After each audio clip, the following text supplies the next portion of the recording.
Do you know who she is? And she is Jelly Roll. She's someone with a great story who is probably a wonderful person. But she was shoved down everyone's throat at every turn.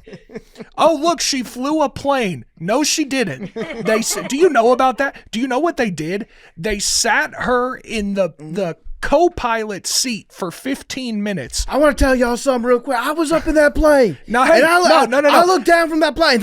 I used to be in that prison. And I don't want to disparage Jelly Roll because he seems like an amazing guy with a great story, and I like some of his music. See, but my wife told me you get out of that prison, you act right, Jelly Roll. And I said, I'm up here in this plane right now, Mama. I ain't ever coming down.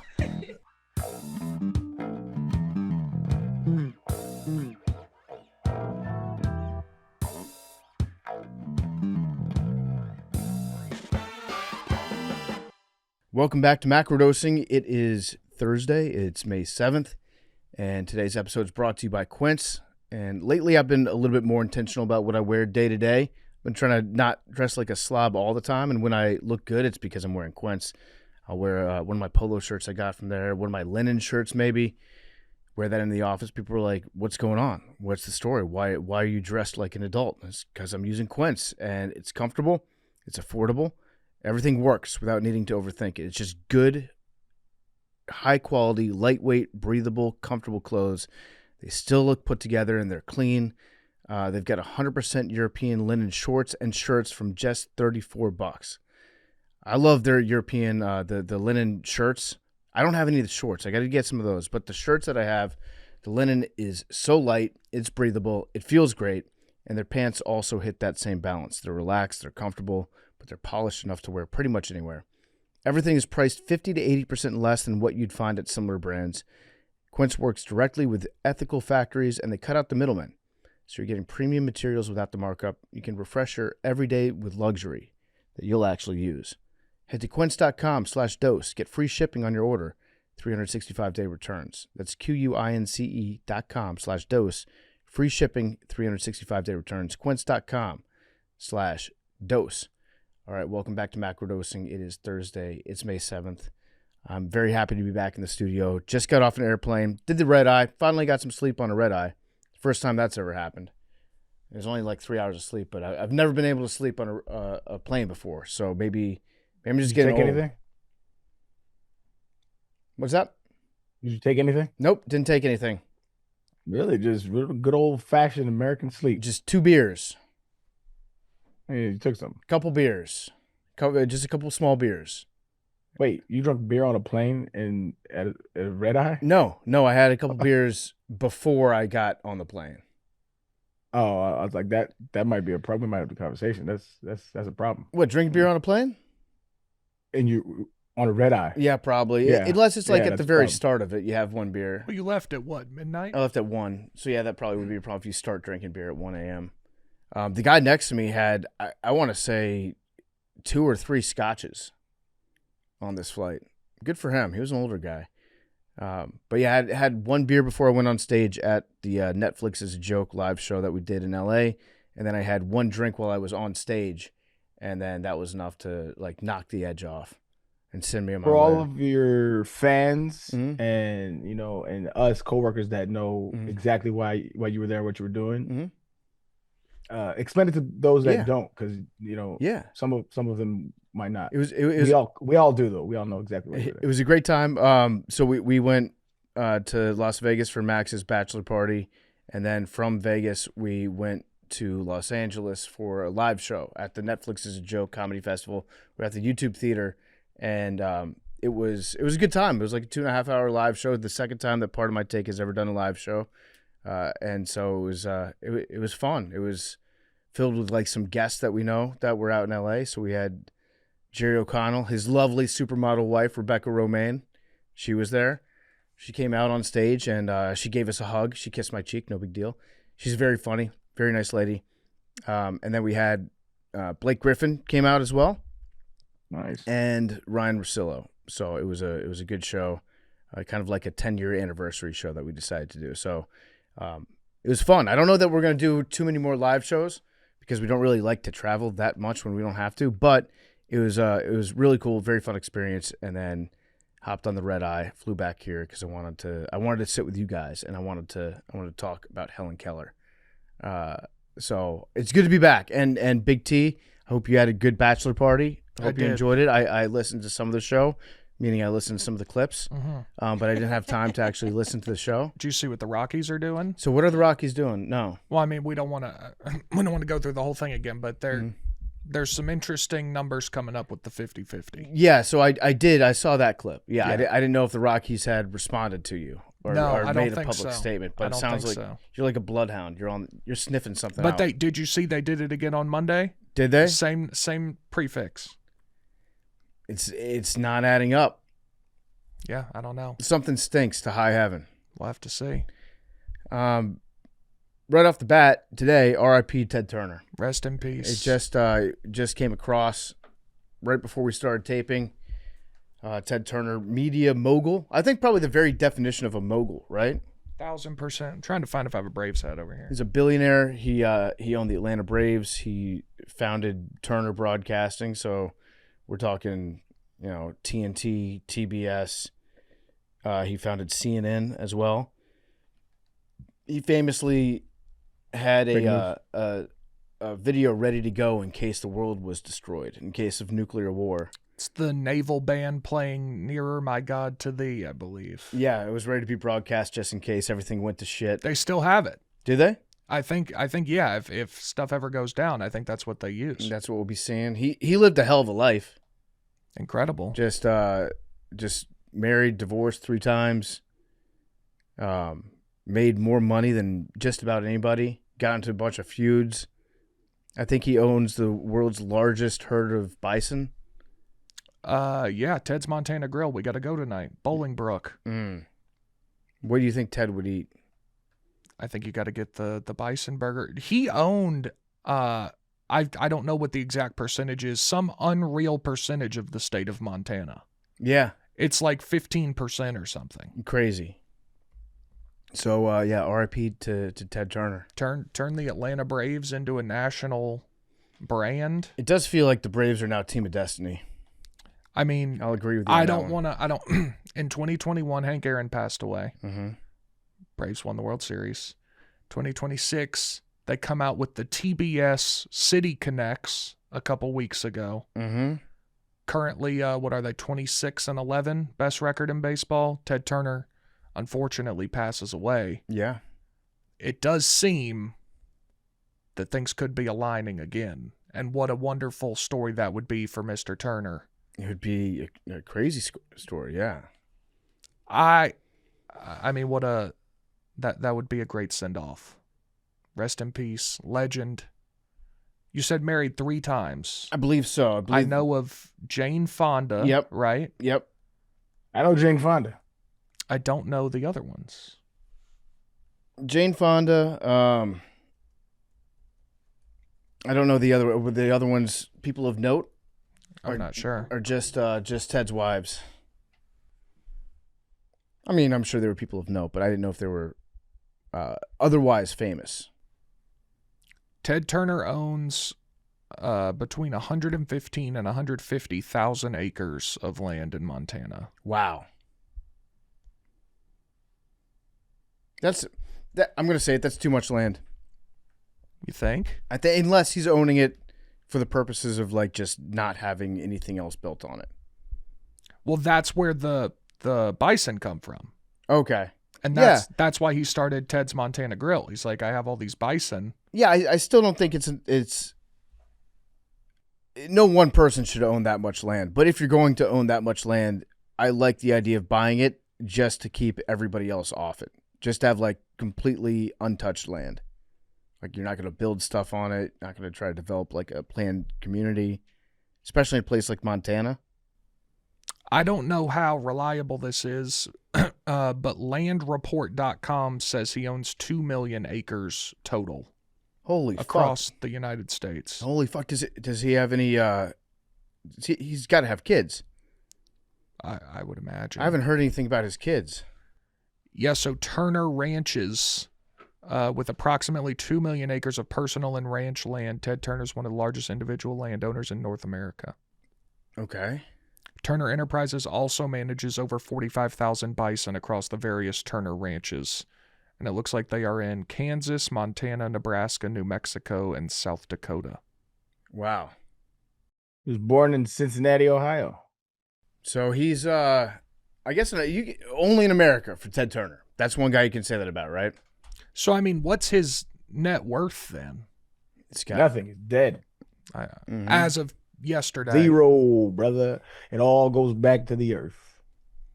Yeah, well, his kids own it, I'm sure. His kids. And I mean, we're going to have a similar situation going on with the Murdoch family, too, soon. I just watched that documentary. Yeah? Juicy. It's literally just Succession. So these guys, Ted Turner and Rupert Murdoch, were like bitter rivals for a long time because they were both doing the same shit. And they were just, anytime you become that powerful and that rich, you have to have like a sworn enemy. And they were too similar to the point where they would like compete against each other. They hated each other. I think Ted Turner challenged Rupert Murdoch to a couple fist fights, like some boxing matches and shit. And then they kind of realized, hey, let's just put all this squabbling aside. We can both do really well if we work together, if we just kind of stop being enemies. So I think they ended up getting along for the last like 15 years of Ted's life. But yeah, it was like him and Rupert were the two guys that controlled the media in the United States, and now it's just Rupert. I did want to touch on one thing, Mad Dog. You said it's like Succession. Well, I guess Succession is like the Murdochs. Yeah, Succession is based on. Well, I understand that, them. But watching the documentary, it is crazy how so many of the plot points in Succession led to things happening in the family. Like Succession happened and then things happened in the Murdoch family. Does that make sense? Yeah, and also I think in that documentary they said that people in the Murdoch family, they didn't realize that it was going to be based on them so much. Like they were surprised to see, like, oh, that's us. Yeah. It was like when they saw the episode of the father dying. Yeah, it was the father dying episode. They had not had a trust set up. Planned out what to do when Rupert died. Not a trust, a succession plan. Yeah, so even though that show was like about them and about the succession of the family, they still didn't know until they saw that episode. They're like, oh shit, we should probably figure this out. Right, because obviously Rupert Murdoch is still alive. So they got to kind of flash forward a little bit in a weird way by seeing that episode and seeing then, what happens in the rest of that Succession season. Yeah. And then it basically, that Succession episode airing led to basically their family being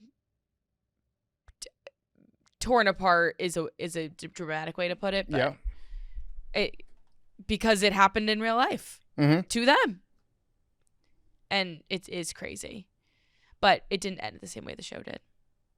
I will say that. Yep. But no, the Murdochs are fascinating. Anyways. So yeah, what are your thoughts as a Braves fan? What are your thoughts about old Ted? I mean, he's a legend. Changed the game. He took over a struggling franchise he bought the team in the 70s, right?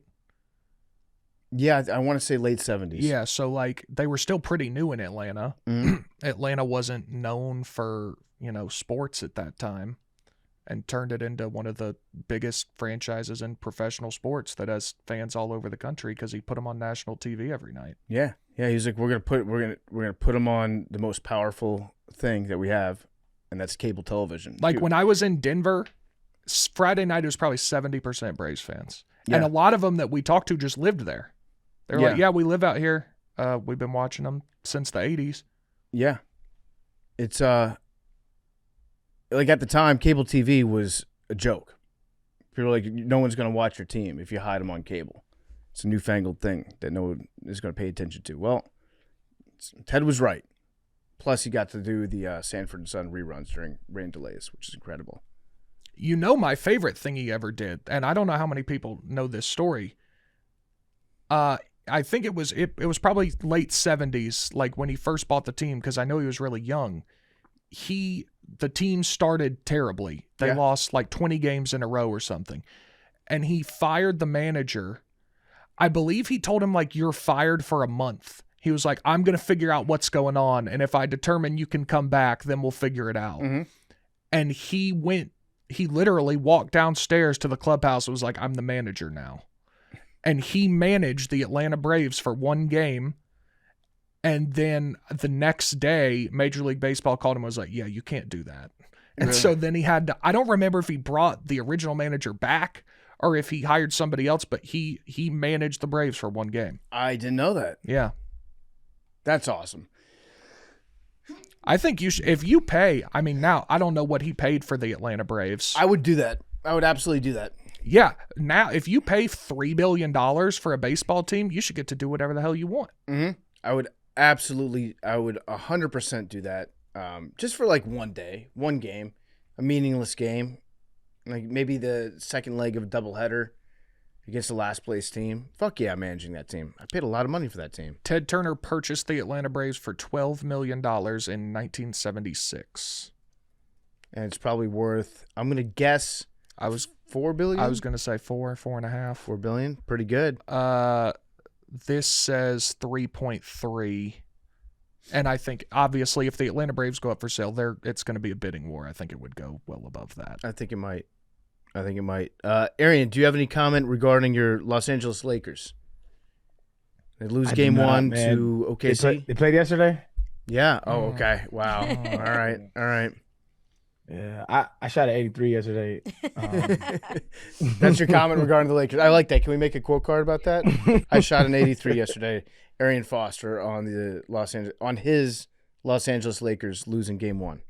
Yeah, and it was the course rating was 76, so it was a tough course. Okay, all right, yeah. I mean, good for you. Yeah. From the tips. Okay, yeah. I mean, this day keeps getting better and better. Tell me how they did, my brother. They laid on me. I do not know. They lost. I was unable to watch the fourth quarter because we were on stage for it. But the Thunder just looked. I need three things. Yeah. I need three things. I need one. What was the score? Okay. What's 2 and 3? I'll give them to you when you give them to me. 108 to 90, Oklahoma City. 108 to 90. Okay, that's pretty. It's pretty handy. Okay, 2. How much points did Bron have? Hold, please. 27 points, 12 of 17 from the field. -6 plus minus. That's efficient. I'm not mad at that. Third thing, how many flops did SGA have? I did see a clip of that. It seemed to be a lot. Yeah. That's what I figured. How many free throws did SGA have? Throw me a fourth. He was 2 of 3 from the line. What was they're not calling them? They're letting them play? I did. In the clip I saw, there were several that went uncalled. Yeah. Yeah, no, I like that. I mean, you could tell. He gonna flop. Like, listen, I respect all talent in the NBA. I preface all my basketball takes with this. They're the best basketball players in the world, right? It's just certain aspects of the game I'm not a fan of, and I became less and less interested in the NBA as this era has commenced. It just is what it is. But so when I watch SGA, I don't think I've ever seen him not flop multiple times in a game. So it's just something I'm not a fan of. I know there's people out there that whatever, man. That's from a different era. It is what it is. Old man yelling at clouds. That's me. He is good at foul baiting. I'll give him that. Like, he's the best at it.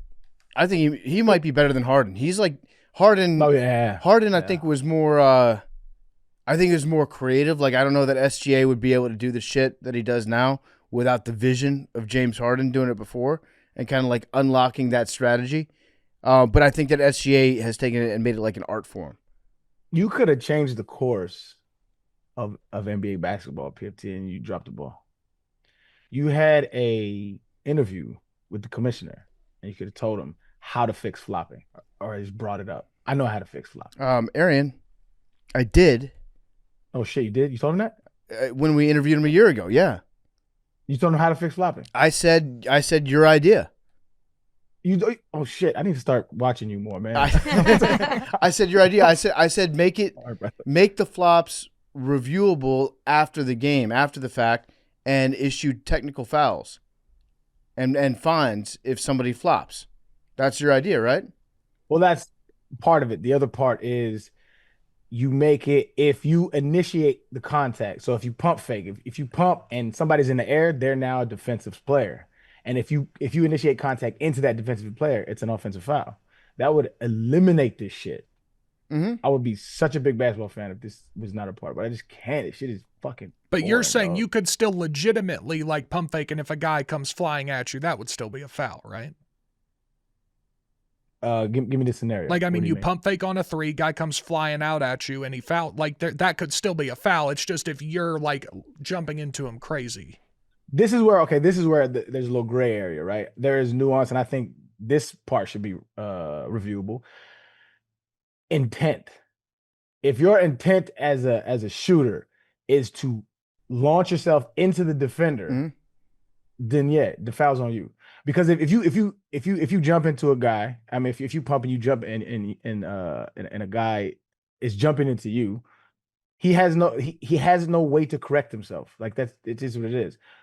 If the intent is if I'm up in the air and we crash, yeah, you can't foul the shooter. But if your intent is to get him in the air to jump into him, Mhm. nah. Because I mean they review everything else. They review blocks, they review text, they review everything. So if there's a genuine concern about he jumped into me, let's review it and move on. It will I don't think it'll stop it wholesale. It's gonna take a generation of kids thinking that shit is soft, which I'm not trending in that direction.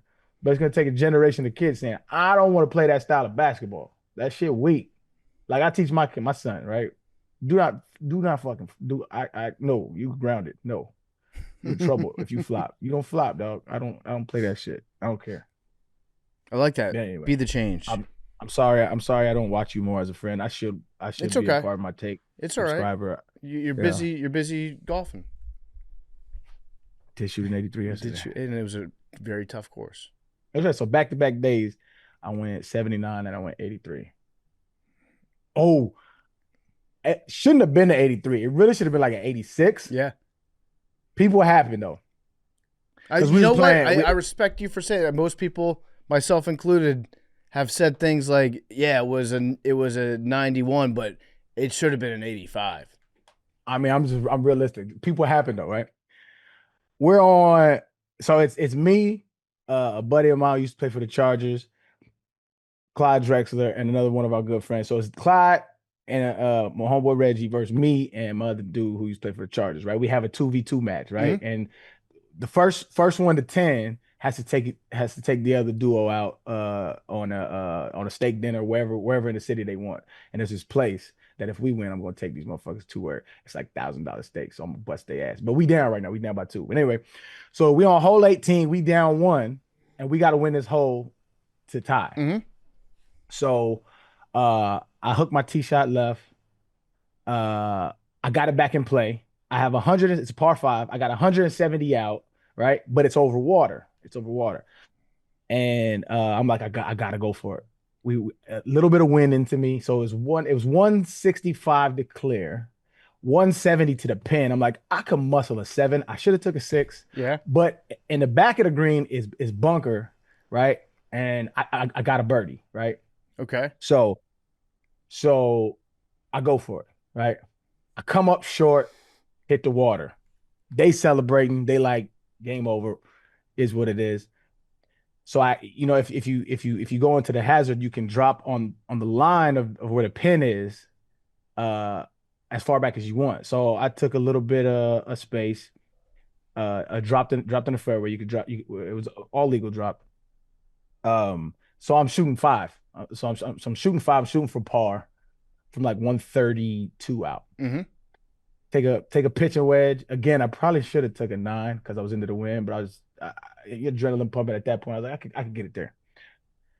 Hit the green. That bitch rolls in for a par. Wow. I hold out from like 130 something over the water. This shit was beautiful, dog. This shit was gorgeous. So yeah, I mean, I accepted a bogey and a double in my head already, but I hold it out for a par to shoot at 83. Now they got par tied the hole, so we lost by 1, but it was an amazing moment. It was great. That's pretty incredible. It was dope, man. I'm happy. The talk for of the town. I'm happy. Really, I've never been happier for a loss. That was a dope moment. Are you like best friends with Clyde Drexler now? We play a lot of golf together. That's what it sounds like to me. Yeah, we play a lot of golf together. It's become a nice little friendship. Yeah, I consider him a brother. You know, Love that. yeah, it's cool. And it was really fun about an OG like that. All the basketball talks, like you know how we sit around and kick the shit about basketball. Like he has a different perspective that he likes to. Like yesterday, we on the tee box, and I told him my favorite center of all time is Hakeem. Like nobody can convince me differently. I like a skill, and he was like, "No, listen, that's my brother." But and I was like, "It doesn't sound like it." Yeah. And so he's explaining to me why he's not the best center of all time. His favorite is Wilt.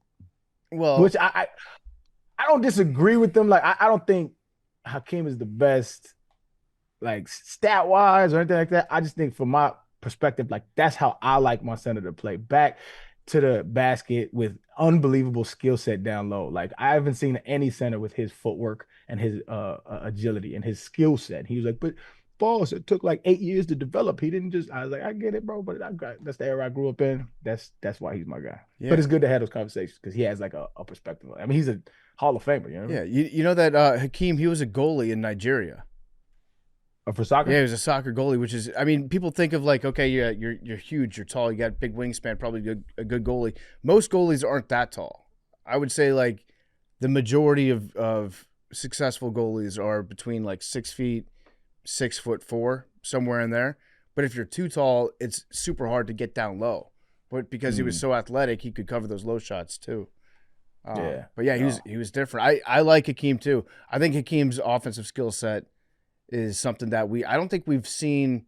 I'm trying to think of another skilled big man like that's been around since. I mean, like you look at Giannis. Giannis has way more strength than Hakeem, but I would not say like a refined offensive game like he had. Yeah, that's what I'm saying. Like that's what I like from my center. Like you know, people in my era usually say Shaq's the most dominant, and they always use the word dominant, right? And I don't think I necessarily disagree with that.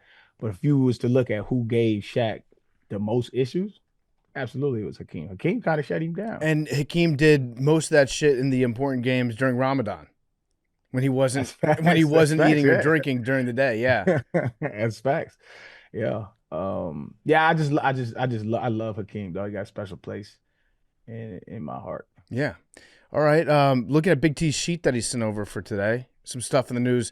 I don't know that much about Hantavirus besides the fact that I hear about it once every like 3 years, and I feel like it's usually New Mexico, Colorado. Is my first time hearing about Hantavirus. Like, watch out if you run into a mouse or a rat in Colorado, you're gonna die because you got the Hantavirus now. Did see some rabbits in Colorado. No rats though. No, well, yeah, they're probably all sick and dead. Yeah, from the Hantavirus. But now we've got Hantavirus on a cruise ship. So first of all, I thought we learned our lesson regarding cruise ships. When? This is why you will not find me on a cruise ship. I gotta tell you, as a cruise guy, this is upsetting. Well, no, I mean, if you're, I might be a former cruise guy. See, if you're really about that life as a cruise guy, you should be excited by this because prices are about to drop. Yeah. But I can tell that you're not fully committed you're not as fully committed as you thought you were. If this can get me on one of the new Royal Caribbean ships for cheaper, I'm all in. Okay. Yeah. All right. Maybe you're a cruise guy, but yeah, don't be going on cruises, people. Did we not learn anything from the floating prison ship of diarrhea? Yeah, but that was a mechanical malfunction. Stay clear. There's a pretty clear warning. And then when COVID hit, we had that one ship that was just filled with people that were sick, and we didn't want to let that back into the United States because the numbers go up. So they were just floating out in the middle of the ocean being sick. Now we've got Hantavirus on a cruise ship, and it appears to be spreading from person to person, is the fear, right? Well, yeah, it definitely has. So historically, Hantavirus has just been like you touch mouse poop that has Hantavirus, and you can get sick. This time it's like we think that it's spreading, which is not. It's not good. It's not a good development. I guess maybe they could be getting it from like contaminated water supply, or if there's like some food that they all ate. But it sounds like it's spreading person to person is what they're worried about. So not good. 3 people have died. Mm-hmm. And then others, did they only take them off to like go get them medical care? Did some people, I heard some people were on a plane. Like, I guess they got off at one of the stops, I assume. Okay. And because one of them was on a plane, and now it sounds like they're going to dock in the Canary Islands. But yeah, it seems like it's a bad deal going on this ship. Yeah, I did see somebody saying that scientists, they say like, hey, this is really bad. Do not take every precaution necessary to avoid getting hantavirus. Because if you do get it, the mortality rate is very, very high. Saw 30 to 50%. But that same person was saying the silver lining in a disease like hantavirus is similar to Ebola in that it kills you too fast. So it kills you so fast that you don't have the opportunity to spread it like you would COVID, which wouldn't kill you if it did kill you. It wouldn't kill you for like, well past when you could spread. You could be walking around for like 4 days. I did see that. Didn't the Black Plague kill you really quickly? And that's still. But I think that was like mice or maybe we just blame the mice for that. I forget. The rats. The fleas. I don't know. I think it was the fleas that got them. So what are we gonna do? I don't know. So there's a new case that's in Switzerland right now. That was a passenger that was on a cruise. 150 people are being sequestered on this cruise ship right now. Or quarantined, I guess I should say.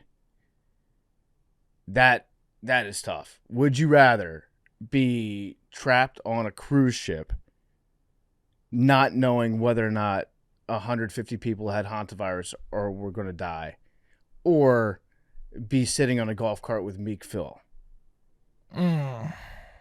You pick your poison. So one carries a greater risk of death, but I still feel the other is worse. I would personally. I can't be on a cruise ship. I just can't do it. I can't do it.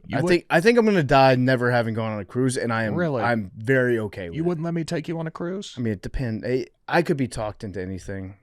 You got to see these new ships they got, man. I'm looking.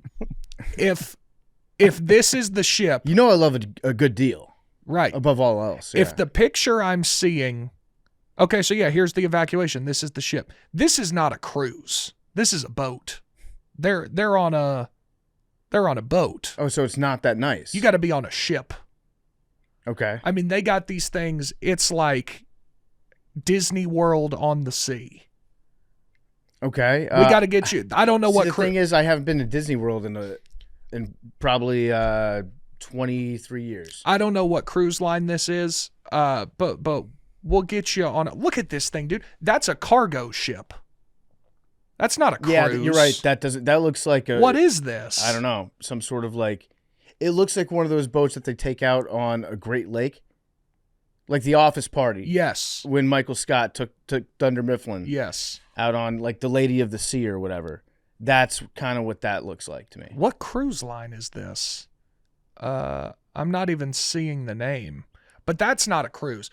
If you got on a Royal Caribbean, one of these new ships they got, I think you could have a good time on a cruise. They're saying that it's the Andes strain of the hantavirus. It's a good mint. Which means, unlike most hantaviruses, Andes can transmit person to person in rare cases with close, prolonged contact, such as being in an enclosed environment like a cruise ship, I guess. The real fear is that maybe it's a strain that we don't know about that is more likely to transmit person to person. Because if that happens, then that ship might be fucked. What happens to you when you get hantavirus? Is this a poop thing? I have no idea. Or is this like an upper respiratory, like we deal with your COVIDs? Hantavirus symptoms begin 1 to 8 weeks after exposure, starting with early flu-like signs, fever, fatigue, and intense muscle aches. Within 4 to 10 days, this rapidly progresses to severe respiratory distress, including coughing and shortness of breath due to the fluid in the lungs, which requires immediate medical attention. So you just slowly suffocate till your lungs fill with enough fluid to kill you. Awesome. Yeah, it sounds like what COVID does, just at a much deadlier rate. Like, would you say 30 to 50% mortality? That's what I rate? saw somewhere. For like the average hantavirus, or is that Andy's hantavirus? I'm not sure. I'm looking it up. That's not good.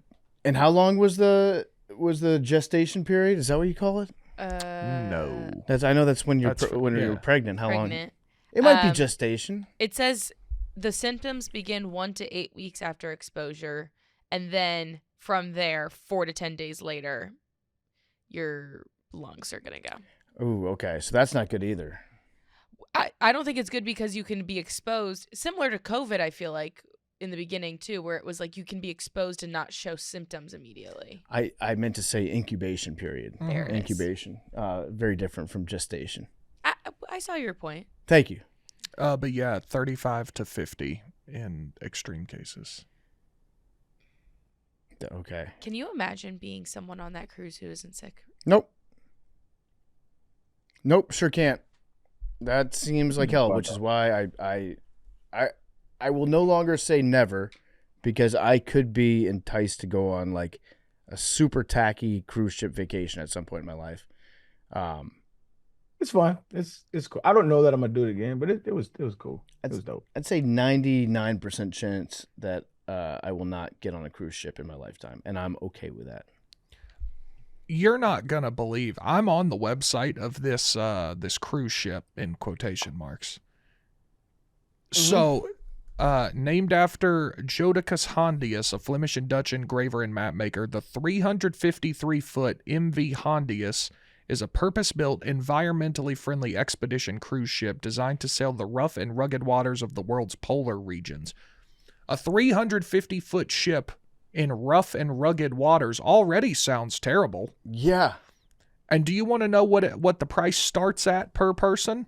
They have 10 through 19 day cruises on this ship. Those are very, very long options. Starting price. For which one? It starting at per person. I guess this is the cheapest they got. I don't know. No $7,800. Oh, wow. And this isn't a cruise.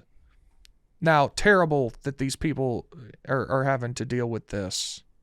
Mm-hmm. But it's a bad cruise. Very bad. I don't know. I want no part of it. I want no part. But look at this. Good dude. for you. You this looks like a deal hostel. Now. Have they slashed the prices yet? It doesn't seem. They're probably going to need to take some time to disinfect that ship, I would imagine. This isn't even a twin bed. What is that? Yeah, that's like that's not even a day bed. That's not even a cot. It's prison. That's a prison. See, look at that. Those rooms right there on this. What's the name of the ship? MV Hondius. The MV Hondius that is now adrift with 130 people that are quarantined because they might have hantavirus. The rooms in this place, it is a prison. That does look like have you ever seen the Swedish jails on like those shows? Yeah. That's what it looks like. It is indistinguishable from a Scandinavian prison on the inside. I got to show, but like, look at that. That's a cruise, brother. Yeah, now that's nice. That's a ship. A good, solid American cruise. Yeah. We're going to go on the Utopia of the Seas. Can we expense that? Yes. It's for research. Speaking of research, I have an idea for might be suited for either a science fair or a Barstool After Dark stream. But I would like to do something about this. Been thinking more about it. I've always been very, very interested in the science behind hitting the perfect BAC ratio. Now, what do I mean by that? Well, we've all played beer pong. We've played darts. We played golf. And we might start out and we stink when we're sober. And then after like 2 beers, 3 beers, you're really good at darts. You're really good at beer pong all of a sudden. You're really good at golf. And then you're like, this is awesome. I'll just have some more beer. And then you drink more beer, and then you get bad at all those things. There's a curve. Yeah. It's my mission to find out what that exact golden ratio is of BAC. And I think I can. Yeah. I think we can do it in a scientific manner. I think it's possible. I'm not a scientist, so I might need some help from somebody who actually has experience setting up a scientific study. But it would go something along the lines of shoot 1,000 beer pong shots on 1 cup. And then you might have, you know what? You probably shouldn't do that the same night that you're going to drink beers, because you're going to naturally get better at shooting the beer pong shots over the course of like the entire night. So this is why I need somebody to like explain how to set up the study. Maybe you set that up ahead of time. You shoot 1,000 beer pong shots, or 100. Maybe you do 100. You find out what your percentage is, and then you get somebody else to shoot 100. Find out what their percentage is, and then you drink 2 beers in quick succession, and then you go out, you shoot 100 more shots. Then But you'd have to measure your BAC after each. Yep. Yeah. Okay. I'm in. Yes. You I love this. measure the BAC. You measure, I don't know, you measure like your body weight and then how much alcohol you would need to like achieve a certain BAC level. And so you would want to get like a measurement at 0.0, a measurement at 0.04, and then a measurement at like 0.08, which is the legal limit. I don't know. Or maybe you want to like break it down even further than that and go like 0.02, 0.03, 0.04. I don't know. I need to figure out the exact science behind it. We could do the beer pong. We could do darts. We could do something to do with golf. I don't know how to do that. And then any other things that I can think of. This is where I've noticed it in my life, is where like I got a bunch of gaming buddies I game with.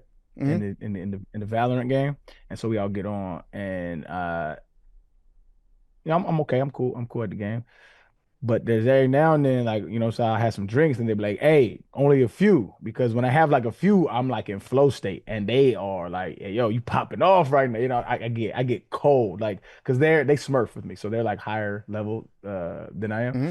But I get in this flow state when I drink a little bit, where we're neck and neck, I'm with them, but then there comes a point in the night where it goes downhill, and I just become horrible. Yep. Yeah, you're right. This is I love this study. You know how it goes, and I'm not saying like, obviously you shouldn't drink and drive. That's not what I'm saying. But I think there is some science to the idea that if you're doing something like throwing darts or like throwing a beer pong shot, that if you have like a small amount of alcohol in your system, you might be better at that one thing, because it releases your inhibitions just enough while not screwing up your motor skills.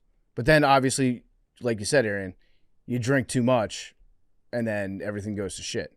It might also just be a false confidence that goes along with having a couple beers, and you think that you're really good, but you're not that much better. That's what I think. That's why I want to study it.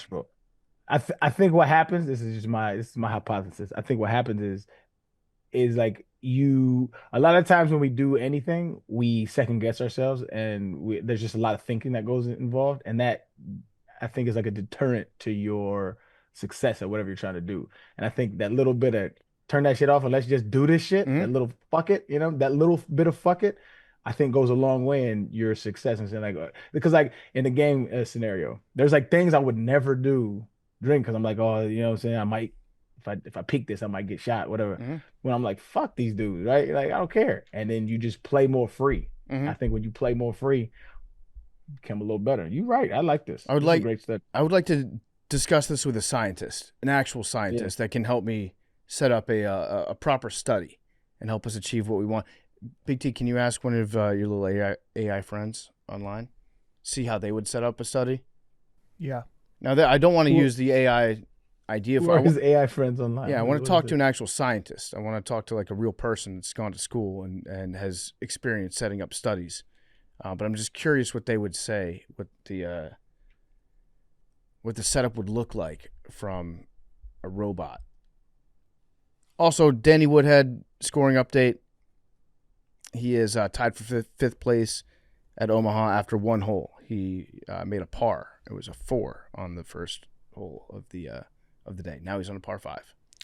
What's the is there a certain place he has to get? Does he have to win it? Like, what's the? I need to look that up.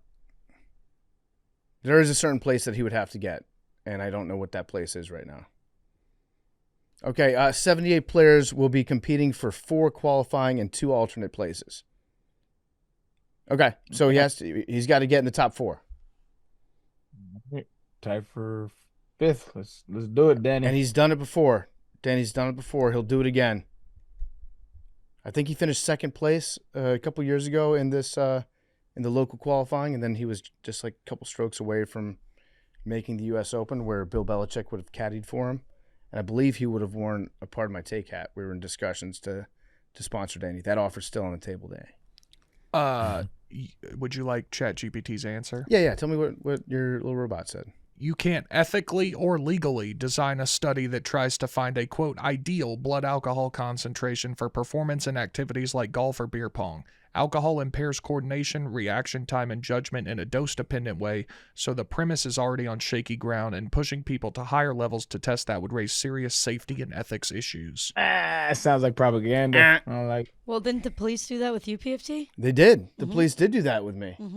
Are you saying that the police are... We all know that police will never do anything ethical, so unethical. Yeah. You know what? This sounds like one of these woke AIs that you're using. It is.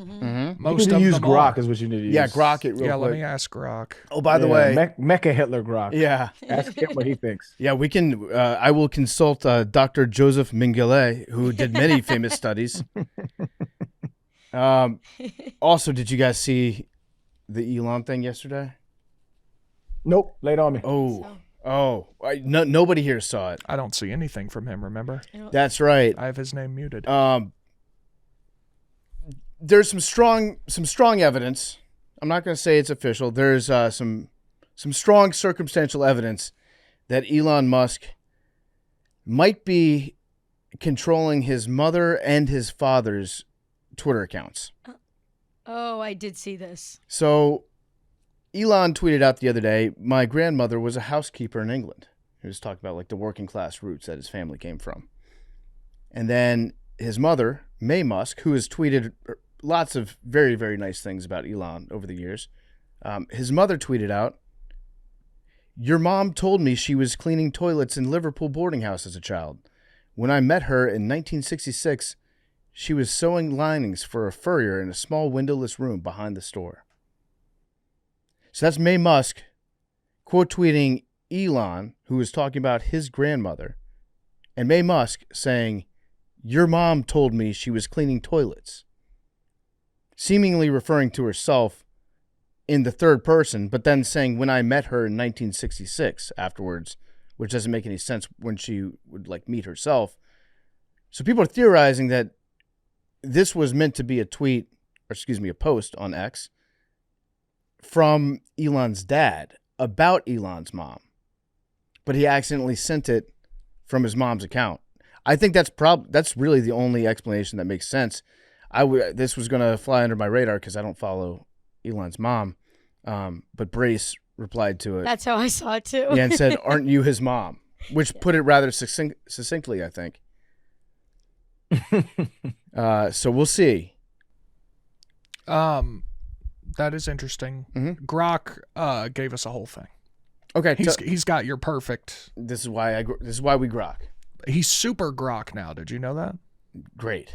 Let there be grok. To identify an ideal BAC level for activities like golf or beer pong, I'd design a rigorous, controlled experiment study that balances science, ethics, and real-world fun. The goal would be to test whether there's a sweet spot, probably a low to moderate BAC around 0.02 to 0.06, where relaxation boosts performance and enjoyment without crossing into impairment. And then he goes into this whole thing. Define ideal clearly, primary outcomes, secondary outcomes, participants, study design, alcohol dosing, and BAC measurement. He's got the whole thing. I'll send it to you. Okay. All right. I mean, it sounds like Grok's hypothesis is similar to mine, which is like somewhere between 0.02 and 0.06. Okay. Would be the best. I feel strongly about that. 6 sounds high. It depends from person to person, too. 8, by the way, I watched a video recently of these guys being like, we're going to drink till we get to 0.08, which is obviously the driving limit. And they were drinking. Yeah. Like, maybe I'm a narc. Feels a little high. It depends from person to person. So some people at a 0.08 are what you'd call a functioning drunk, meaning like you would not know that they were legally drunk unless you breathalyzed them. Like when I did that test with the police department, I was fine. Like I passed every single exam, even up to like a 0.11 or 0.10. Now, granted, back then I was drinking a lot more than I am now. I rarely drink. I go out like maybe once a week, but really it's like once or twice a month where I'll really get after it. But my tolerance is much higher back then. But in these tests, I would just be able to do like the walk, the stand, the alphabet, all that thing. But except I could not do the pen tracking with my eyes. That's how they get you. Because at the side it starts to flutter, and you can't fake that. But yeah, so it also would depend person to person. I think there'd be some people that if they're like a 0.05, it would affect them more than somebody else at a 0.05. But it's about finding out like, the averages. Listen, this is just the start of the science. We got to take baby steps, right? Yeah. Fan of the study, brother. Yeah. Do it. All right. What else we got in the news today? Other than Hantavirus now, well, I mean, define in the news. You're going to say it never happened. Okay, tell me. You're familiar with all these scientists in recent years that have died of self-inflicted gunshot wounds or mysteriously disappeared, whatever. Yeah, smart people have died. Yes. Yes. So one of them, I believe her name is Amy Eskridge. Forgive me. Look at this. How am I supposed? Well, one just went away, but anyway. Amy Eskridge was 34 when she died of a self-inflicted gunshot wound in 2022. She was a scientist dealing with a lot of UFO research and like anti-gravity type stuff. She described before she died and claimed to be hit with some sort of direct energy weapon. I'm trying to find her exact claim. Eskridge claimed that one of the firm's operatives had used, quote, an RF K-band emitter run by 5 car batteries strung together from inside an SUV. The K-band is a specific set of radio waves that can be converted into rays and directed at enemy targets. And then yesterday, the Pentagon confirmed their use of direct energy weapons. Okay, the direct energy weapons thing, I'm not surprised that the government is using it. Like we've heard a lot about them before. I guess kind of surprising with the timing of them confirming it after this. This lady died in 2022. Yeah, several years ago. Okay. Now I'm doing the thing where I click the link from that story, which was the New York Post, and it took me to the Daily Mail as a source. And the Daily Mail is hit or miss. I think that's putting it. I think this was in several publications. So that's what I'm reading through that. I'm trying to find out where the Daily Mail gets it from, which, by the way, they were also the ones that reported that lawsuit, the J.P. Morgan lawsuit, last week. They had it first? They had it first, yeah. And it seemed fishy from the get-go. There were a few things that didn't add up. You and I discussed it that morning. We did. We did talk about it that morning. You made the great point that women don't use the word cannons, which I think is seems that may be the case. It's a very valid point. Big Cat disagrees, by the way. He says Nancy Pelosi uses the word cannons, but I think he meant that he uses the word cannons to talk about Nancy Pelosi. Yeah, I find that very difficult to believe. Yeah. So let's see. Do they have any other sources about this? I don't see anything right. I'll have to look the through. Lame stream isn't putting this out. So I did talk to Dante a little bit about this over the bachelor party, and I asked him what he thought was going on, and he looked at me, he goes, dude, you know. And I felt very self-conscious following up about that because I'm like, I feel like I should know. Like Dante made me feel like I should already know, so I don't want to feel stupid in front of Dante. But I was like, well, are we talking about like some secret project? Like some sort of fuel that we don't know about. And Dante's like, they're talking about clean energy. Clean energy meaning like energy from water, energy from just, you don't have to use fossil fuels from it. You don't have to spend money on energy. It levels the playing field internationally, globally. It's like, that makes a lot of sense. It makes a lot of sense, Dante. In 2020, Eskridge said she intended to present new foundational research on anti-gravity, but required authorization from NASA before doing so. In a 2020 interview, Eskridge said she co-founded the Institute for Exotic Science as a public-facing persona to disclose anti-gravity technology, adding, quote, "If you stick your neck out in public, at least someone notices if your head gets chopped off." That's Wow. true. Ominous. That's true. This is a Newsweek, by the way. That good enough for you? Yeah, Newsweek could be okay. But it's always like it's become just a giant nesting doll of like links that you have to click now, of aggregators. Yeah. It's like Newsweek says something, and then Daily Mail reports it, and then the New York Post reports it, and then somebody puts just like a screenshot of the Then headline. Barstool Sports. And Barstool Sports writes it up. Yeah, that's how it goes. Yeah. Such is life. All right. But I mean, that's kind of, regardless of if you think it had anything to do with this, the fact that the Pentagon was just like, hey, we have direct energy weapons.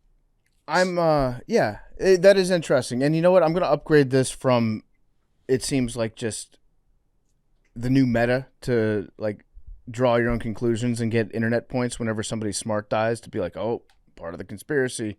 I'm going to upgrade from that to I'm watching this space. Okay, thank you. I'm watching this space. Thank you. We'll Previously, you denied the existence of the space. So this is a step up. I'm still not convinced of the space, but I'm keeping an eye on it in case something shows up there. That's fair enough. In case something shows up well, there. Yeah. 11 dead people have shown Well, up I mean, there. But we we get the 12th, we'll see. Yeah. We need a study to go back in time and see what the frequency of scientist deaths was before a month ago. That's people fair. started to notice it. That's fair. That's what I would like to see. We'll get to Helen Keller in a second. She's brought to you, well, we're not going to interview her, but we're going to talk about her, and she will be brought to you. The discussion will be brought to you by Stella Blue. It's coffee that's more than just great coffee. It's coffee with a purpose. That's why we started We Brew to Rescue. It's a nationwide campaign using proceeds from our new ready-to-drink cans to fund 1,000 pet adoptions this year. Every can you crack open helps a real pet find a real home. Simple as that. Made with 100% Colombian coffee, each 11-ounce can delivers smooth, drinkable energy with a boost of protein. Available in espresso cafe mocha, espresso sweet cream, built for mornings, long days, and everything in between. Drink Stella Blue, fuel your day, and help save a pet's life. Get yours now at StellaBlueCoffee.com and Amazon. 20% off. Sale ends Friday, May 8th. StellaBlueCoffee.com and Amazon. 20% off. The sale ends Friday, May 8th. I also think our style of politics encourages the kind of people you're describing to run in the first place. It encourages egomaniacs. Yeah, I agree. Bunch of shit. Term limits. Fucking absolutely. Power hungry egomaniacs. That's what you're gonna get. What's that? Ruth Bader Ginsburg, Wakanda Forever. Ruth Conda forever. Yeah. Ruth Conda Forever. There needs to be, in addition to a cap on the age, there needs to be a higher minimum as well. You should have to have had a job for 20 years before you can do anything. For 20 years? It's a long time to have a job. So that's what you're what, 40? It's a long time. I to think have a job. that's more than fair. So nobody under 40. We'd have to work it out, but you have to have some real world experience. I think you do need to have people that are under 40, because like the way that technology is advancing, we have people that are now in charge of making laws about AI that right, but they're 85. They're not 40. Turn their 40 TV is not old. Yeah, but I'm saying like you would like to have people, I think, that would be in their 30s at least. I think people in their 40s are more than capable. The people you're describing are in their 80s. I am not ready to talk about like every latest technology. No, I'm certainly not. I get confused by a lot of stuff. I don't think most people in their 30s are either. I get confused by a lot of stuff. I don't know what the kids are up to. And by the way, all these people have people working for them that are the ages you're describing. They do, and they're all fucking each other too. That's the thing about those people. I'm sure they are. Yeah. Living in D.C. long enough, you know that Doesn't red, blue, Democrat, Republican. You're fucking. If you're an aide on Capitol Hill, you're fucking another aide on Capitol Hill. It's a small town. Small town. Somebody asked me about D.C. if I liked growing up there. I did. I really did enjoy growing up in the D.C. area. I think it's a great place to grow up. I would never move back. I don't want to move back. They're like, why? So, well, it is the most like cutthroat social climbing scene, professional climbing scene that you could ever imagine. Like everybody's thinking about their next job. What can you do for me? I only want to hang out with this person because they know somebody that's there or they work at this department and I think they can give me a good recommendation. It is like, and they're blatant about it. And I actually didn't know this until probably I had to be at least like maybe 28, 29, that it's not normal when you are introduced to somebody.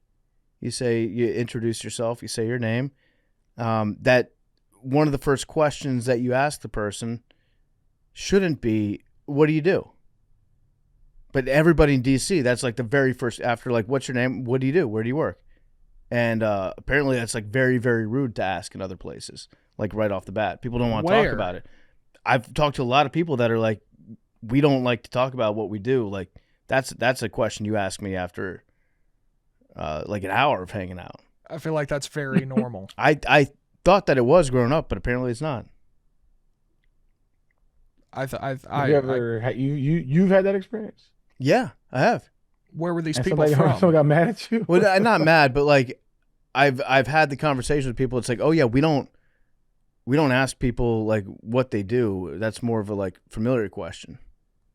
It's like asking somebody their body count on the first date. Yeah, it's where was this? Well, it's tell me where this was. No, it's more so people that I think moved to DC that then experience DC and they're like, it's the first question everybody asks. I don't think that's a Washington D.C. thing. I think that's very normal. Okay. Well, you think it's normal to not ask somebody? No, to do it. Oh yeah, absolutely. Oh hey, nice to meet you. Like, what do you do? Like right off the bat. What do you do for a living? Yeah, it's like one of the first. I had a wild dating experience. This was probably like 4 or 5 months ago, where I had digitally met this Joan, and I was like, hey, what's going on? Blah, blah, blah, small talk. What do you do? And then she goes, you're asking questions for like a date, and I was like, okay. And she goes, well, you need to take me on a date if you're gonna ask those questions. And I was like, okay. So I kept it bland because she lives in another city, so I kept it bland until then. And then she goes like, you're not really even trying to get to know me. I was like, lady, you just told me not to ask you any like personal questions to save it for the date. And then it got really weird. Like she was an actual like psycho. And then she was like, yeah, I don't want you to like dig too much. And I was like, okay, so I won't. And then later on, she was like, you're not a real man. You don't know how to court a lady. She said, call me when you drop the skirt. I said, bitch. Stop myself from calling her. I stopped myself from calling her bitch. In my head, I called her bitch. I was like, what the fuck is you talking about? I was like, you crazy though? I said, have a good day, man. You seem like a great person. I was actually with her on the first part. Save it for the show. But then she went off. If we meet digitally, how am I going like? How you gonna know you even want to get to a date with me if I don't ask deeper questions to see if I'm somebody you even want to hang out with? I think if y'all live far away, that's different. But like, yeah, the date has to be planned like right away. If that's the case. But I'll see, and to me, I'm trying to save her because like in my mind, I always date women with the notion that they think that I might kill them. That's how I date. True. And so I try to eliminate that off rip, say, I am not going to murder you. And so I want to do this how you want to do this. Mm-hmm. But if you tell me to back the fuck off and don't ask no deep questions, I'm going to back the fuck up and don't ask no deep questions. But then if you didn't say, I'm not trying hard enough, I just think you're crazy then. Now you're just fucking crazy. Yeah, she seems a little bit. Very forward. Yeah. There's a lid for every pot. She just wasn't your lid. Was she hot? Yeah, that's the only reason why I put up with the first part. Damn. This was a really great tweet I saw the other day. I think this is from May 1st. From Skylar Rominas, or Romines. I don't know how to pronounce her name. She said, there was a guy from Twitter who used to send me flowers weekly for a while. We met IRL for the first time and went to dinner about a month ago. After that, he asked me out again. I thanked him and was honest that I didn't think we'd be compatible long term and shouldn't continue. He hasn't sent me flowers once since then. It's always good to have an opportunity to see someone's true character when they don't think they're going to get what they want from you anymore. Like someone who is genuinely invested in your happiness would have kept sending flowers. I don't know if this is rage bait. I don't know if I'm being trolled. I'm unfamiliar with Skylar's game. I saw it. It seemed real-ish. I think it might. Because I saw the texts that were with it. I'm going to put it 60-40. 60-40 real. And if so, I just want to say congrats to this guy for dodging a major bullet. Good job, buddy. Yeah, that shit is wild. Also, good job respecting boundaries. Even though she's like, well, you should now break those boundaries. Good job. You did the right thing. I'll send somebody. I used to date random flowers and be like, what's this for? I'm just like, I just care about your well-being and your personal happiness. Don't expect anything. Don't expect anything. Yep. Yeah, that's crazy. All right, you guys want to talk Helen Keller? Yes. Let's talk about. I do have one more kind of. I saw that Kash Patel is using the FBI is using AI to catch school shootings before they happen. Which this is gonna go well. Which, if true, How so? I don't know. He says that they've already stopped some school shootings. He said, "What's the point in collecting terabytes of data if you can't sort it out?" So I don't know exactly how they're doing it. I don't think that they want to say exactly how they're doing it. But it sounds kind of like pre-crime.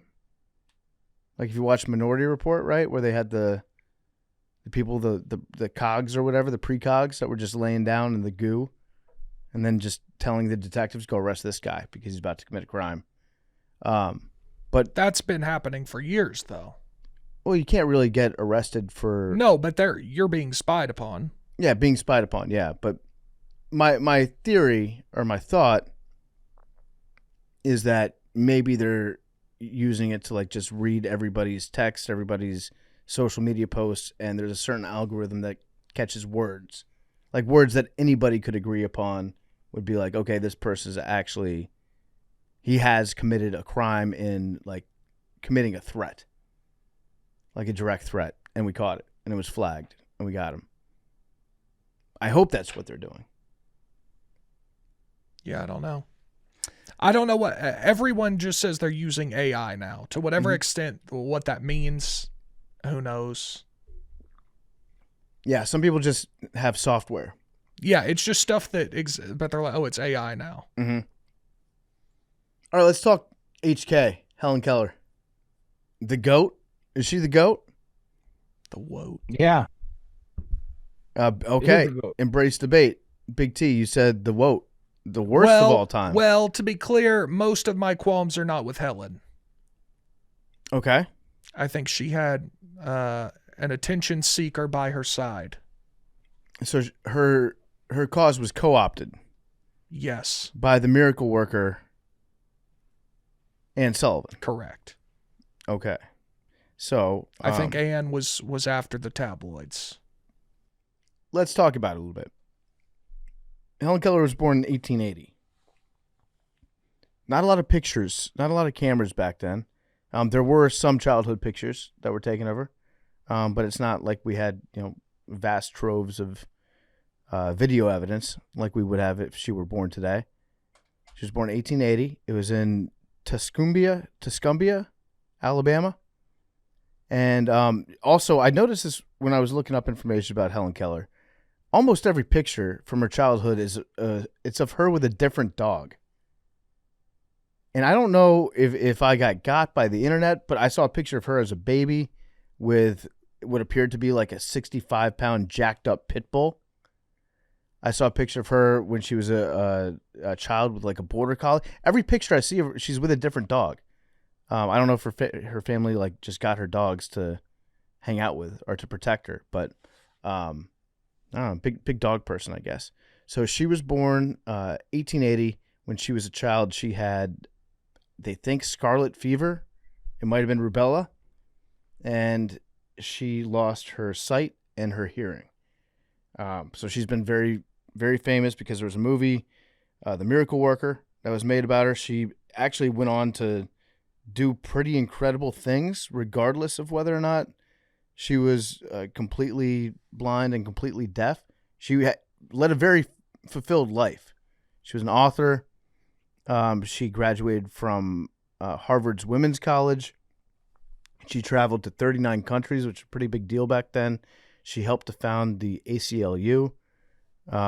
She was a partier. She was friends with the guy that invented the telephone, Alexander Graham Bell. She's friends with Mark Twain, published author, and she became like super famous as a disability activist because she was trying to bring Braille to the forefront in the United States and stress the importance of educating disabled people to live better lives. So she did a lot. Socialist. She was a socialist as well. She was like anti-Hitler in 1933 before anyone else was. She was very outspoken. Interesting figure. I think, Big T, I think where a lot of the argument comes into play is I don't think that her being described as being deaf and blind necessarily implies that she is 100% deaf and 100% blind. Like if you're blinded as a child, I think it's marketed pretty much that way. I don't know what the man. I sound terrible. I don't know what she claims, but that was my understanding. So I've got family members who are legally blind, but they walk around. They can't really see unless they look like out of the corner of their eye. But they like have the like handicap privileges, and legally they've been declared blind. They can't drive or anything like that. So there's it's a spectrum of how blind you are. I think in Helen Keller's case, she is marketed, as you put it, like kind of towards the all or nothing end, where it's like she can't see anything, she can't hear anything. This says she lost her sight and hearing after a bout of illness when she was 19 months old. Mm-hmm. That sounds definitive to me, but. Mm-hmm. And so she was put in touch with Anne Sullivan. She had no usable sight or hearing for communication. Okay. That's from the Perkins School for the Blind. So the claim is completely blind, completely deaf. Okay.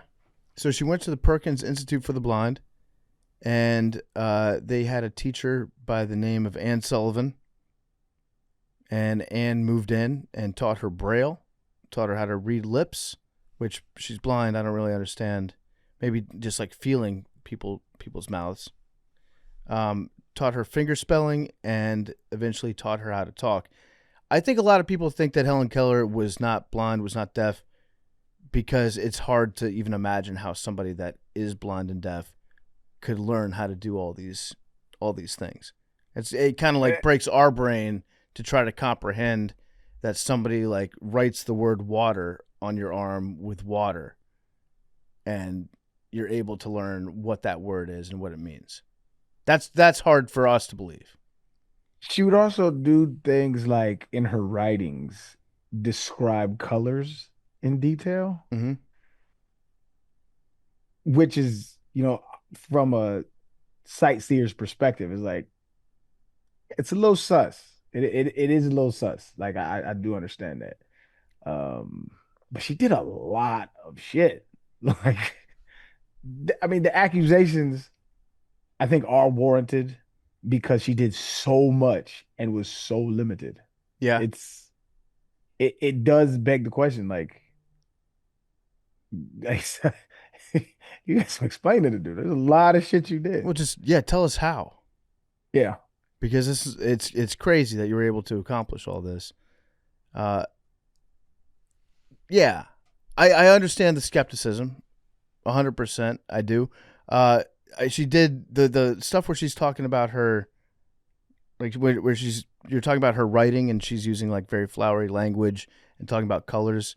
I think her argument was that she like studied literature, and so she read authors that would talk about that stuff. So then she kind of like learned to copy that and understand it. But it's still sus to me because I'm like, okay, That's their experience of the world. Why would that be your experience? Mm-hmm. She was also accused of plagiarism at one point, where she like wrote a book, like a fictional story. The Frost King. The Frost King. She wrote it as a birthday present for a guy by the name of Michael Nagnos, and he was the director of the Perkins School for the Blind.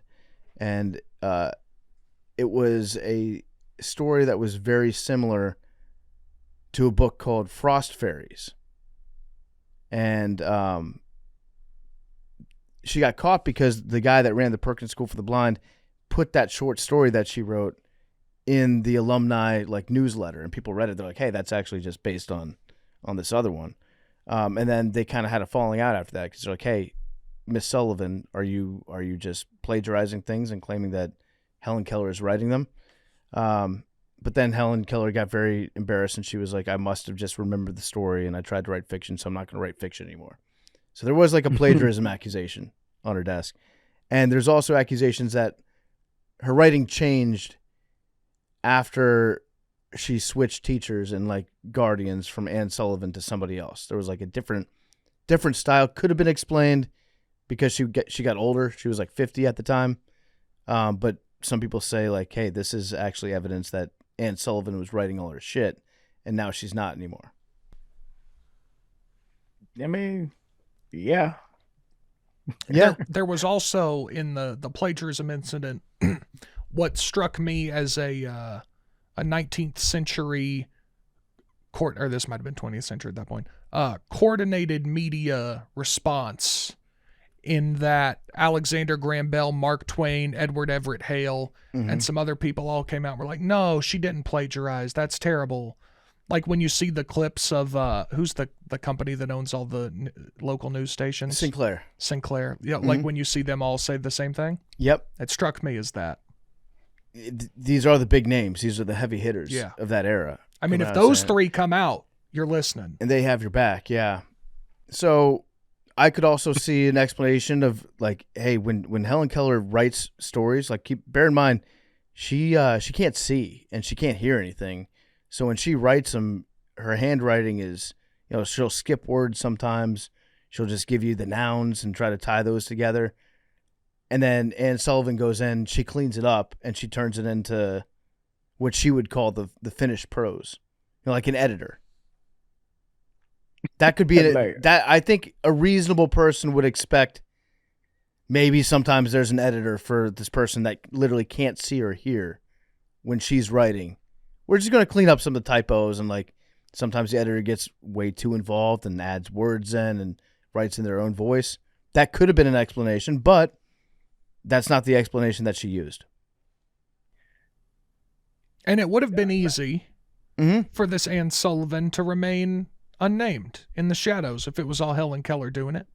It did seem like she wanted some press, yeah. Yeah, I agree with you. Yeah, it seemed like I think she sure did. I think she wanted us to still be talking about her. All right, she graduated cum laude from Radcliffe College. Which one? I don't fucking know. No, Helen Keller you're talking about. Yeah. Yes, I'm sorry. Yes. Learn to read and write in Braille in English, French, German, Greek, and Latin. Learn to speak verbally despite being deaf. Mastered the Tadoma method, hearing by placing fingers on a speaker's lips and throat. She learned to use a typewriter. Okay. She wrote 14 books. She co-founded the ACLU. She was part of the Socialist Party of America. She helped pass legislation establishing commissions for the blind for over 30 U.S. states. She lobbied Congress for federal funding for blind services. She visited 35 countries on 5 continents as an ambassador for the blind. She toured Japan. She received the Presidential Medal of Freedom of Honor from LBJ. She received honorary doctorates from Harvard, Temple, Glasgow, Berlin, Witwatersrand. She co-starred in a movie, Deliverance. She performed on vaudeville circuit for 4 years. She became an accomplished swimmer, horseback rider, tandem bicyclist. She learned to sail and dance. Dog. No. You know, and no, dog. 1,000% you're absolutely right. But No. something has just hit me. That's a lot for anybody. That is crazy, dog. Do you know who she No. is? And she is Jelly Roll. She's someone with a great story who is probably a wonderful person. But she was shoved down everyone's throat at every turn. Oh, look, she flew a plane. No, she didn't. Do you know about that? Do you know what they did? They sat her in the co-pilot seat for 15 minutes. I want to tell y'all something real quick. I was up in that plane. No, hey, and no. I looked down from that plane. I used to be in that prison. And I don't want to disparage Jelly Roll because he seems like an amazing guy with a great story, and I like some of his music. See, but my wife told me you get out of that prison, you act right, Jelly Roll. And I said, I'm up here in this plane right now, Mama. I ain't ever coming down. They sat her in the co-pilot seat for 15 minutes, let the other guy fly the plane while she didn't take off or land or anything. And then they said, oh, she flew the plane. I don't know. Maybe this was for the ACLU, which a whole nother conversation. She was an industry plant. Okay. Now, For whom? I'm not entirely sure. I think that I think it's probably fair to say that it would be a safety hazard to let Helen Keller fly a plane. If she was even blind and deaf to begin that with, is not, which I believe she was, I do think there's a chance she might not have been. That is, I don't think that's ableist of me to say. Like I don't think that. Wait, to be clear, you don't believe someone with those disabilities could fly a plane as well as someone without them? I don't believe that deaf and blind people are the safest choice to fly airplanes. I think there are people who would say that's ableist of you. I think that's where we disagree, me and that person. You believe that disability precludes them from doing something. I believe that everybody's built in different ways for different purposes. Okay. And, I don't disagree with you. I'm just saying there's some people who might. I'm not gonna be in the NBA, and that's okay. I don't think Helen Keller should have flown a plane. But clearly what that was you're right, publicity stunt. It's like, who knows, what were they up to that day, flying across the Mediterranean? What were they promoting? I don't When know. that story I got, think it was Paris to Rome, was it? when it got written up in the press, what was featured as like the key point of that article? Is it the type of plane they were on? Let's find out. A new airline that let her fly?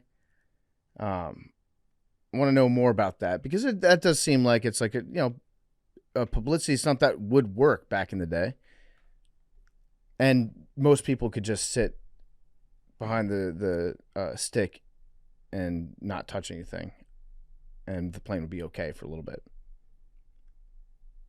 I am not a believer. I'm with Big T right here. An industry plant or just some kind of, this is propaganda. This is propaganda. 1,000%. And the handler wanted to be famous. I think that could be the case. There's just a lot. There's just so much going. She lived 30 lives, dog. Post World War II tours. Fuck out of here, dog. No. I disagree. I think that she might have been used for publicity. She might have even been paid for some of that, but she also did like good work in terms of like educating a lot of blind people and making sure that they had opportunities. The lines are getting blurred because it's like, I don't know what she directly was responsible for or what her direct accomplishments were, because I think so much, when people die, or it's like if an athlete retires, all of a sudden nobody in that era could ever even touch them. No, dog. They they got their ass whooped too. Her death has embellished her resume so much, and I think that was even the case while she was alive, that I don't know what's real. And so, like, I don't even know what to admonish about her, other than which I will concede this fact. The fact that you can do anything of like significance, being deaf and blind, is fucking fantastic. So I don't want to disparage her from that aspect. I want to disparage the people around her that started this. Like this is some no, bro. You can't do all those things with her condition. I'm sorry, bro. I'm a non-believer. I think somebody was writing for her. I think somebody had an agenda for her. No, I don't believe 100%. No, I'm remain unconvinced. What do you think? I am I'm of the belief that she is. Watch him sit on this fence real quick. I think that she was probably deaf and blind, but not totally deaf and blind. That's interesting. Yeah. But say she was totally deaf and blind, which is what they claim. Right.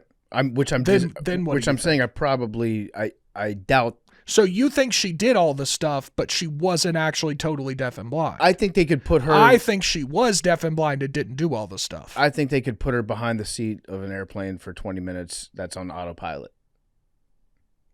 Well, that's what they did regardless. Yeah. I think that.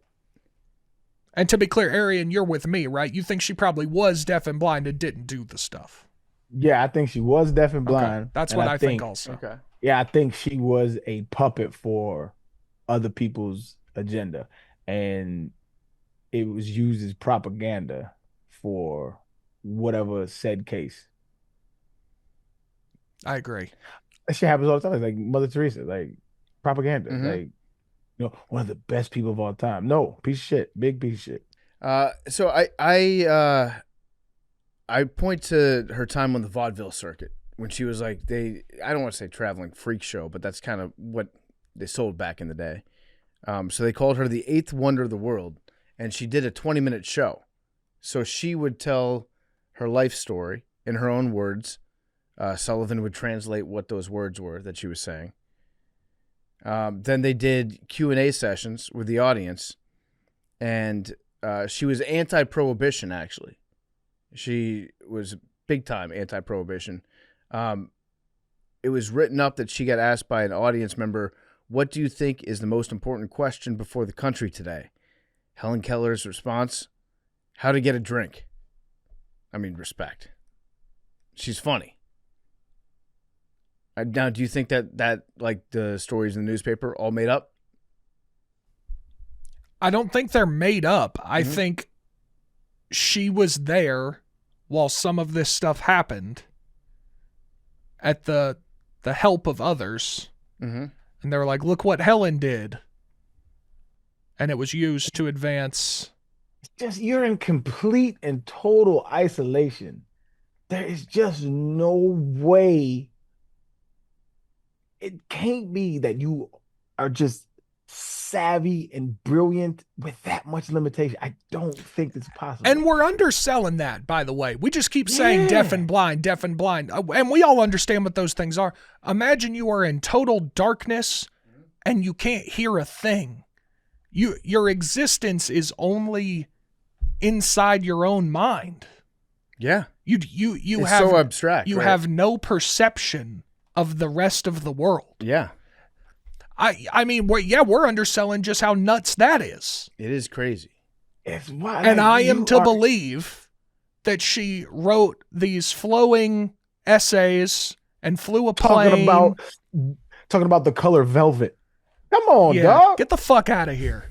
I'm not, hell no, velvet and gold trim. But no. No, wait, but isn't velvet's not a color?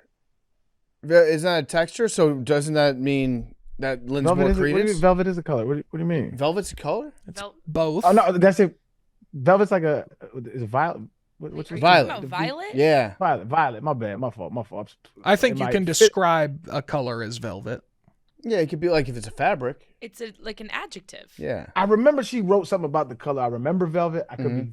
Could have been violet. She wrote like gold trim violet, whatever. It's just like start with a V. I could have been my mistake. Hand up. But in the fit of rage of me trying to be convinced that this person in complete and total isolation wrote beautiful language about colors.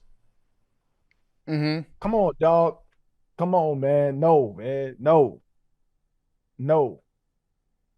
No, and it just so happened the colors she was writing about were Anne Sullivan's favorite color. Now, is that true? Yeah, Well, on this little joint that I read, there's a color that she had written about that she got backlash from, and that's happened to be Anne Sullivan's favorite color. And I mean that's what I read there, bro. I'm not fact checking that shit. if you're a teacher and you've got like a very favorite color, you probably teach your blind student about this cool color that you like, right? How do you teach a blind person about color? How? Don't know. How? I was listening to a blind guy. This was years back. I was listening to a blind guy describe his experience, and somebody asked him like, "What do you see?" Mhm. And he's like, "It's a nonsense question to ask me that." He's like, "That's like me asking you, what do you see out of your elbow?" That's what he said. Mhm. Makes sense from his perspective. He's like, "Dog, I don't see anything. I have no perception or nothing to relate. I just there." So he didn't even understand darkness. Mhm. You can't describe color. Maybe you can, and maybe I'm being ableist here, but and I don't want to be disrespectful to blind people, but it's like, how do you explain to them color, and then explain to them in a way where they feel inspired to write about it? Mhm. I heard a blind guy one time talk about people trying to describe colors to him. And he was like, they'll say red is hot. And he's like, okay, I know what hot is, but I have no perception of what that even means. Like that red is hot. What does that mean? Yeah, it don't make sense. And so for you to describe color in your writing is bullshit. Assuming it was bullshit. her writing, which it was not. That's what I'm saying. I don't think she did. Honestly, I don't think she did any of this shit. I think she maybe she was able to read in Braille. I think that was possible. The rest of this shit, I'm calling cap. You don't think that she was able to talk? Taking a knee. Shout out 7. Yeah. You don't think she was Taking a knee. ever able to talk? You know, I've seen video of her like expressing herself. Yeah. Mm-hmm. But that's not listed as an accomplishment. I'm talking about starting the ACLU, flying a fucking airplane, swimming, horseback riding. Yeah. Like, dogs, give me, miss me, Will. All of that shit. Miss me. Yeah. I almost hate this shit. I mean, it's pretty incredible that she was able to talk. Yeah. And okay. That is amazing. But you talking about somebody who, if somebody was burdened with the unfortunate circumstance to be deaf and blind, Mm-hmm. which is horrible. This is, you know what I'm saying? If you were able to communicate at all, I'm thinking that's an amazing accomplishment. You talking about somebody who learned different languages, wrote 14 books, Yeah. met with presidents. Come on, man. Now, I also wonder if the fact that she went blind and deaf allegedly when she was 18 or 19 months old, it's not like your memory doesn't develop before the age of like, I think usually 3.5, 4 for most people. Mm-hmm. But I wonder if like the fact that she did have 19 months where her eyes were working, if that made her more able to like understand some of the concepts that were being talked about, like color. Like if deep down she could understand. Because your synapses for memory don't fire like that, right? I don't know. That's the correct way to say that. I don't know, but like we had that hypothetical. Like, would you rather, if you were blind, would you rather be born blind or would you rather have sight and then go blind? It's easy. You'd rather have sight and then go blind, so you can understand the concepts of like when people are telling you about stuff. I don't know. You can picture it in your mind's eye. But then it's better to have loved and lost than never to have loved at all. I don't know that to be the case. No, because then you're burdened for the rest of your life with knowing what you're missing out on. If you don't know what you're missing out on, then you don't. Then there's. I think that lessens the suffering. No, I think being able to like day-to-day stuff, like get around, handle things better because you have a concept of what somebody's talking about when they're like, "Hey, go 4 steps here. You're gonna go up the stairs, and go through the door." Like you can picture all these things that you're doing. You can probably get around a lot better. You're still thinking of it from your perspective, though. So if you have seen, you now know what you're not able to do anymore, and that would cause a certain amount of suffering. Mm-hmm. If you've never seen before, you have no idea what you're missing out. You're like, that just is what it is.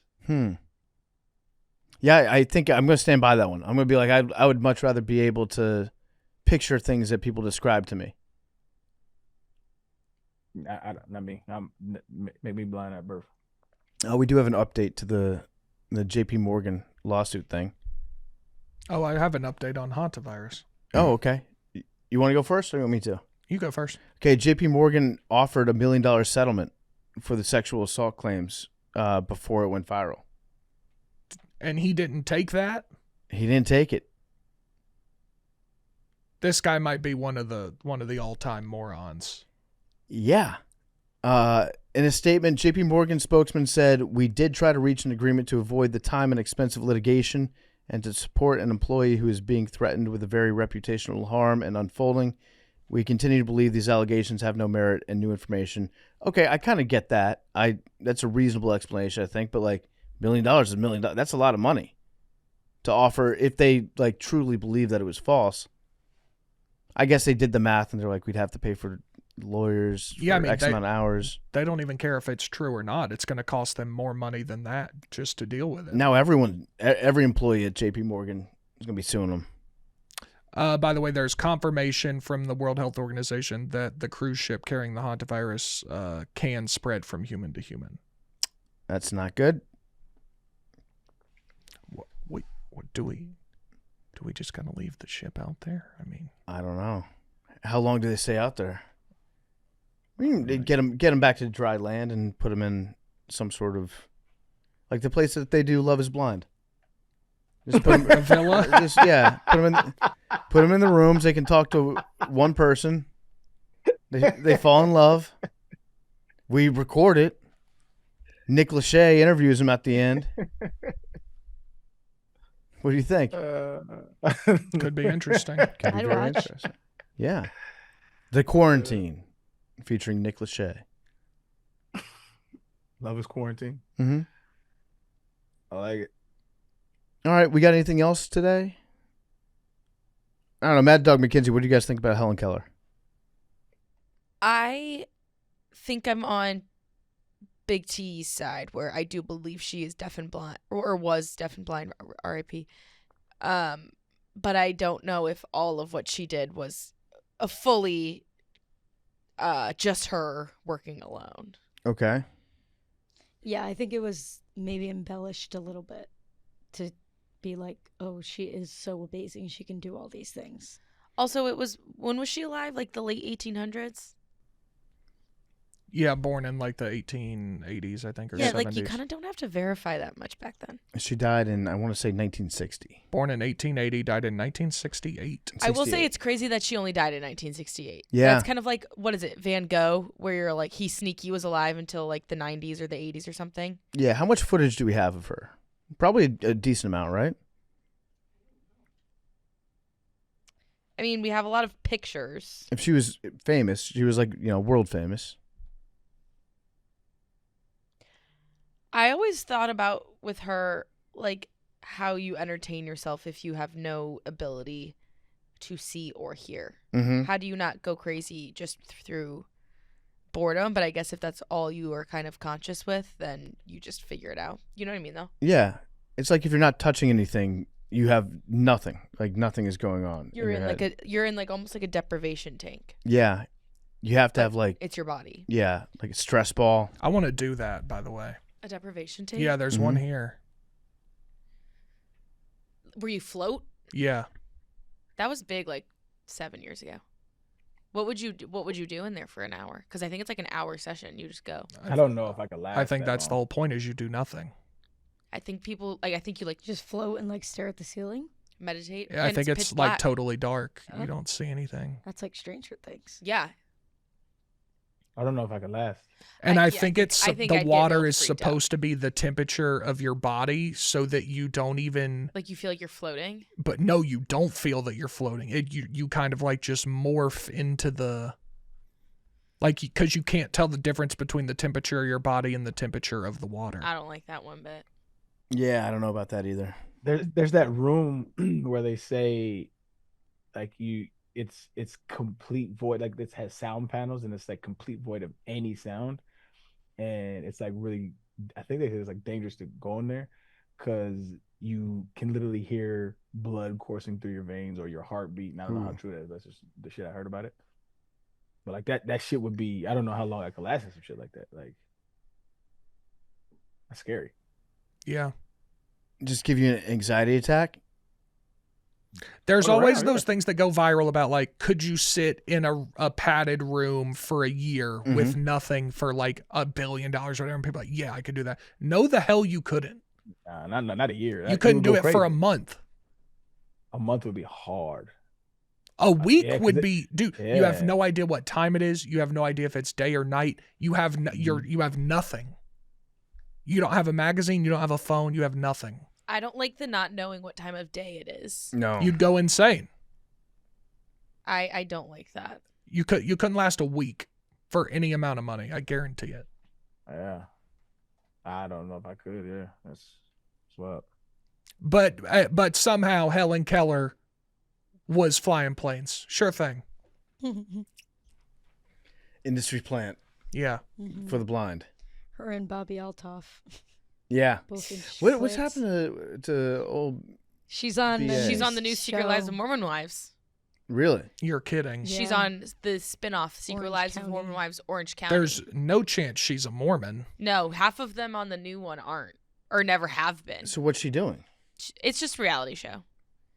It's like a Real Housewives of Orange County, but make it millennial people.